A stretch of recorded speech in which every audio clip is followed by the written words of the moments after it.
Assalamualaikum warahmatullahi wabarakatuh. Saya Wisnu Saputra dengan NIM 1051901718. Di sini saya akan menjelaskan tentang materi UAS studi konstitusi dengan menjawab 4 pertanyaan.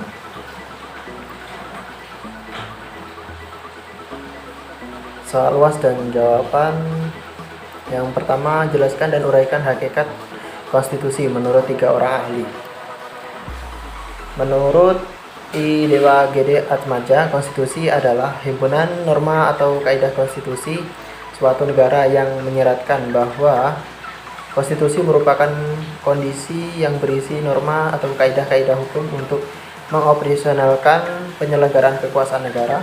Sementara dari segi konseptual, konstitusi adalah norma atau kaidah hukum yang mengkaji teks yang tersurat dan tersirat di dalam pasal Undang-Undang Dasar.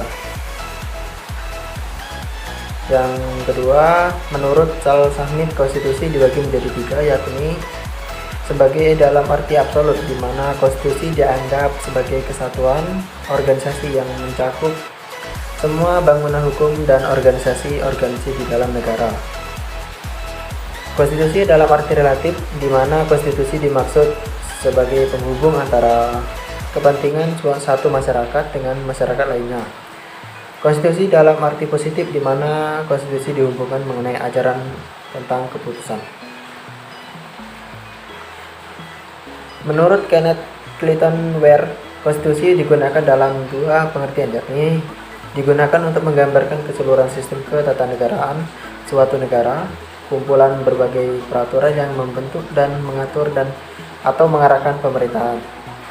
Yang kedua, konstitusi digunakan dalam pengertian yang lebih sempit, yang digunakan untuk menggambarkan kumpulan peraturan yang biasanya dihimpun dalam satu dokumen atau dalam beberapa dokumen yang berkaitan erat. Yang selanjutnya yaitu jelaskan tentang teori perubahan konstitusi menurut 2 orang ahli dan uraikan tata cara proses perubahan konstitusi di Indonesia. Menurut Harjono, bagaimanapun sempurnanya sebuah konstitusi atau undang-undang pada suatu saat tertentu akan mengalami perubahan, karena perubahan konstitusi tetap harus mengikuti perkembangan zaman.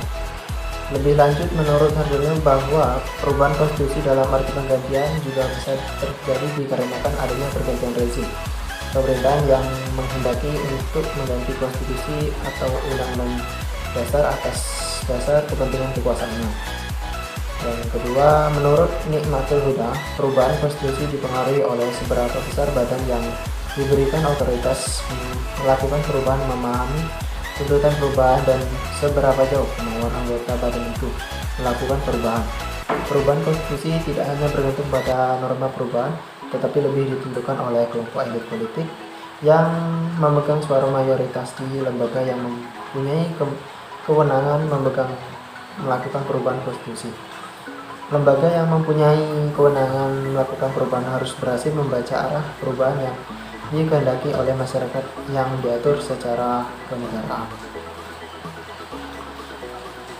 Tata cara proses perubahan konstitusi di Indonesia. Perubahan konstitusi di Indonesia yang terjadi selama ini ternyata antara pengaturan prosedur yang ada dengan praktek perubahan, bahwa sebagian konstitusi di Indonesia tidak sesuai dengan peraturan prosedur yang telah ditentukan, yakni perubahan dari UUD 1945 ke Konstitusi RIS.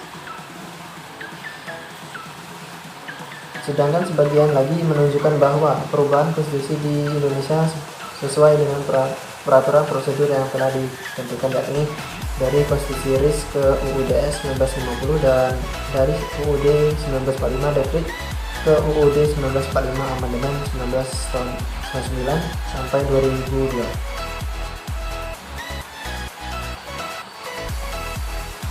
Soal nomor 3, analisa video YouTube dalam perspektif konstitusi yang berlaku di Indonesia. Kecewa dengan Menku MPR minta Presiden Jokowi segera copot Sri Mulyani. Menurut pandangan saya sendiri, saya sangat setuju atas apa yang telah diputuskan tersebut.